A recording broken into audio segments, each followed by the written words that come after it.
Hi friends, welcome to विद्या मंदिर study. मैं नितिन कुमार आपका स्वागत करता हूं। जैसा कि हम अपनी इन्वायरमेंट की मोस्ट इंपॉर्टेंट क्वेश्चन की सीरीज कर रहे हैं और इसमें मैं 8 पार्ट ऑलरेडी से अपलोड कर चुका हूं और आज हम इकोसिस्टम से जितने भी इम्पोर्टेंट क्वेश्चन बनते हैं वह सभी करेंगे। ये सभी क्वेश्चन आपकी आगामी परीक्षाओं के देखकर ही बनाए गए हैं जो एग्जाम में काफ़ी हेल्पफुल होंगे। तो चलिए स्टार्ट करते हैं। आज का फर्स्ट क्वेश्चन, पारिस्थितिकी तंत्र की संकल्पना को प्रसारित किया था? ऑप्शन ए जी टेलर ने, option B R D Pinch ने, ऑप्शन सी ओडन ने या ऑप्शन डी टेंसले ने। और इस क्वेश्चन का राइट आंसर है ऑप्शन डी टेंसले ने। ओके, चलिए नेक्स्ट क्वेश्चन, पृथ्वी को सर्वाधिक बड़ा पारिस्थितिकी तंत्र निम्नलिखित में से कौन सा है? ऑप्शन ए जलमंडल, ऑप्शन बी स्थलमंडल, ऑप्शन सी जैवमंडल या ऑप्शन डी इनमें से कोई नहीं। और इस क्वेश्चन का राइट आंसर है ऑप्शन सी जैवमंडल। ओके, चलिए नेक्स्ट क्वेश्चन,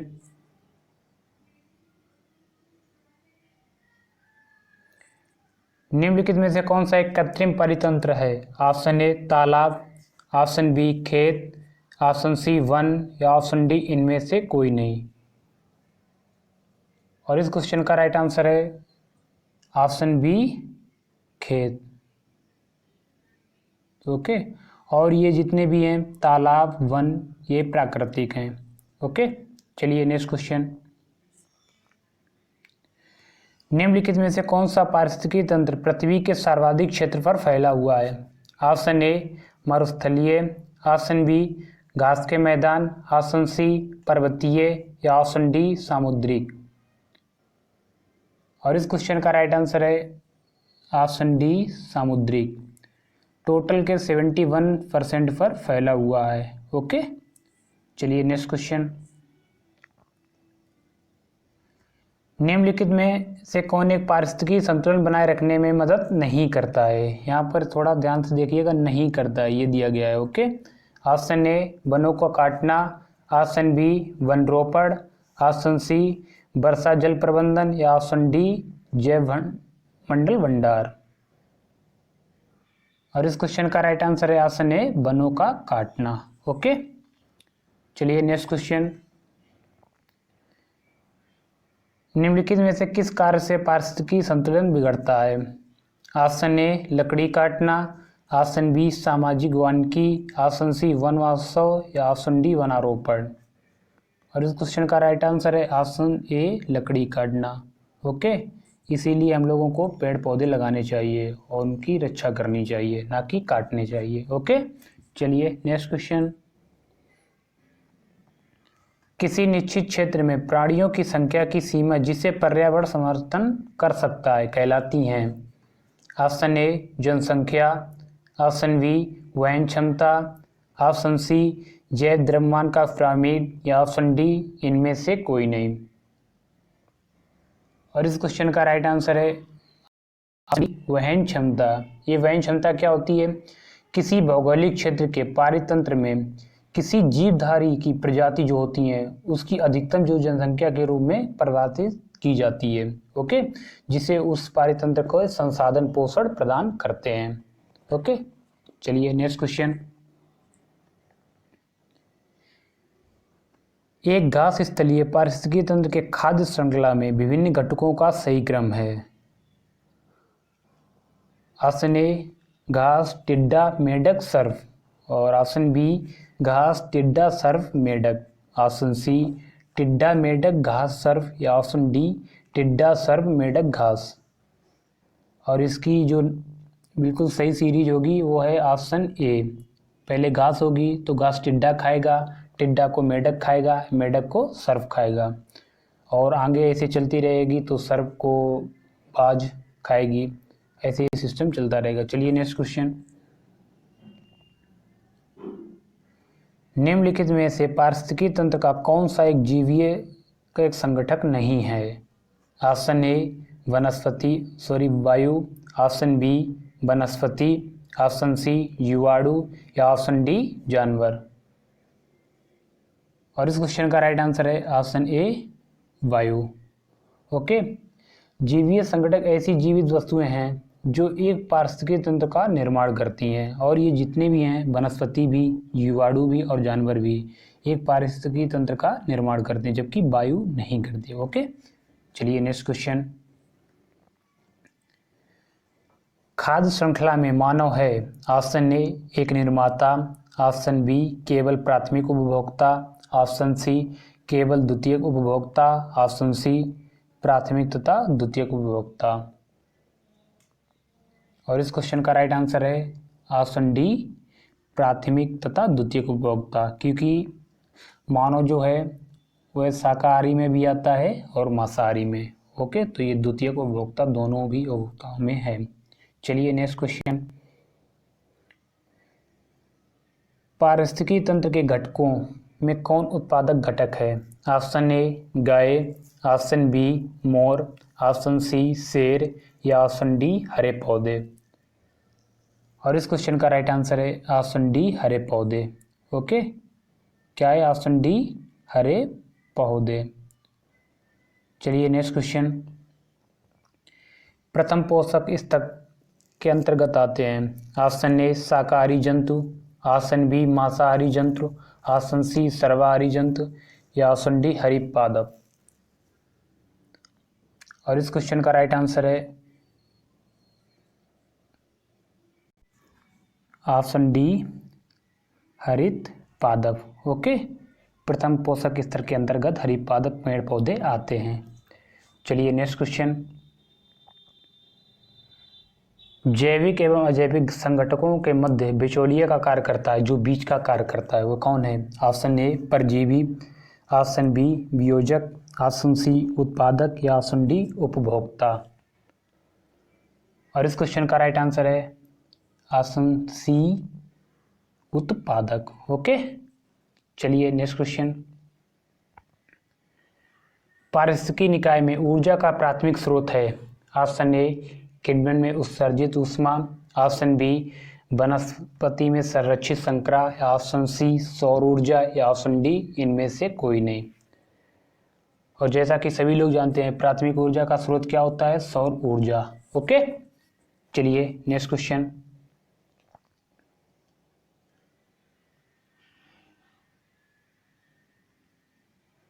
%10 नियम किससे संबंधित है? ऑप्शन ए ऊर्जा का खाद्य के रूप में एक पोषी स्तर से दूसरे पोषी स्तर तक पहुंचाना। ओके, ऑप्शन बी ऊष्मा का एक पदार्थ से दूसरे पदार्थ में पहुंचना, ऑप्शन सी पक्षियों का एक क्षेत्र से दूसरे क्षेत्र में पहुंचना। तो इस क्वेश्चन का राइट आंसर है ऑप्शन ए ऊर्जा का खाद्य के रूप में एक पोषी स्तर से दूसरे पोषी स्तर तक पहुंचना। ओके, चलिए नेक्स्ट क्वेश्चन। एक पारिस्थितिकी तंत्र में ऊर्जा की मात्रा एक पोषण स्तर से अन्य पोषण स्तर में स्थानांतरण के पश्चात बढ़ती है, ऑप्शन बी घटती है, ऑप्शन सी ना बढ़ती है ना घटती है या ऑप्शन डी बढ़ सकती है या घट सकती है। तो इस क्वेश्चन का राइट आंसर है ऑप्शन बी घटती है। ओके, चलिए नेक्स्ट क्वेश्चन की तरफ। पारिस्थितिकी तंत्र में उच्चतम पोषण स्तर प्राप्त है। ऑप्शन ए शाकाहारी, ऑप्शन बी मांसाहारी, ऑप्शन सी सर्वाहारी या ऑप्शन डी अपघटक को। और जैसा कि सभी लोग जानते हैं इस क्वेश्चन का राइट आंसर है ऑप्शन सी सर्वाहारी, क्योंकि वो शाकाहारी भी होता है और मांसाहारी होता है, तो सीधी सी बात है उसमें दोनों का पोषण होगा तो उसमें ज़्यादा ऊर्जा भी होगी। ओके, चलिए नेक्स्ट क्वेश्चन। जीवभार का पिरामिड किस पारिस्थितिकी तंत्र में उलट जाता है? ऑप्शन ए वन, ऑप्शन बी तालाब, ऑप्शन सी घास स्थल या ऑप्शन डी शुष्क स्थल। और इस क्वेश्चन का राइट आंसर है ऑप्शन बी तालाब। ओके, क्या है? तालाब। तालाब का जो पिरामिड होता है वो उलट जाता है इस टाइप से। ओके, चलिए नेक्स्ट क्वेश्चन। पारिस्थितिकी तंत्र में तत्वों के चक्र को क्या कहते हैं? ऑप्शन ए रासायनिक चक्र, ऑप्शन बी जैव भू रासायनिक चक्र, ऑप्शन सी भूवैज्ञानिक चक्र या ऑप्शन डी भू रासायनिक चक्र। और इस क्वेश्चन का राइट आंसर है ऑप्शन बी, जैव रासायनिक चक्र। ओके, चलिए नेक्स्ट क्वेश्चन। चिपको आंदोलन संबंधित है ऑप्शन ए पादप संरक्षण से, ऑप्शन बी बाघ परियोजना से, ऑप्शन सी घड़ियाल परियोजना से, या ऑप्शन डी पादप प्रजनन से। और इस क्वेश्चन का राइट आंसर है ऑप्शन ए पादप संरक्षण से। ये जो चिपको आंदोलन चलाया गया था ये पेड़ पौधों को बचाने के लिए ही चलाया गया था। ओके, चलिए नेक्स्ट क्वेश्चन।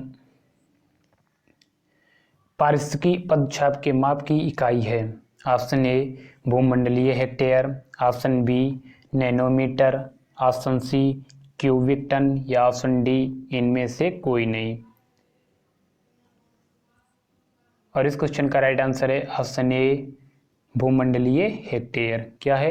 भूमंडलीय हेक्टेयर। जो पारिस्थितिकी पदछाप की जो जिसमें मापा जाता है, किस में मापते हैं? भूमंडलीय हेक्टेयर में। ओके, चलिए नेक्स्ट क्वेश्चन। एक मनुष्य के जीवन को पूर्ण रूप से धारणीय करने के लिए आवश्यक न्यूनतम भूमि को क्या कहते हैं? ऑप्शन ए जीवजात, ऑप्शन बी पारिस्थितिकी पदछाप, ऑप्शन सी जीवोम, या ऑप्शन डी निकेत। और इस क्वेश्चन का राइट आंसर है ऑप्शन बी पारिस्थितिकी पदछाप। क्या है? पारिस्थितिकी पदछाप। क्या होता है इसमें? जो मनुष्य को उसकी जीवन शैली को सुचारू रूप से चलाने के लिए आवश्यक होता है, अगर वो मिल जाए तो ये पारिस्थितिकी पदछाप ही होता है। चलिए नेक्स्ट क्वेश्चन। निम्नलिखित वृक्षों में से कौन सा वृक्ष पर्यावरण संकट माना जाता है?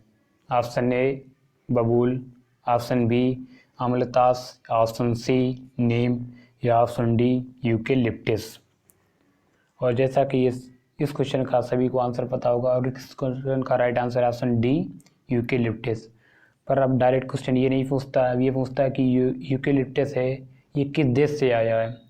तो यू के आगे लगा है तो मोस्टली सब लोगों को लगता है इंग्लैंड से आया हुआ, नहीं, ये है ऑस्ट्रेलिया से आया हुआ। ओके, चलिए नेक्स्ट क्वेश्चन की तरफ देखते हैं।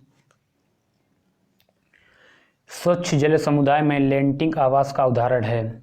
ऑप्शन ए तालाब एवं दलदल, ऑप्शन बी झरना एवं नदी, ऑप्शन सी तालाब एवं नदी, और ऑप्शन डी उपयुक्त सभी।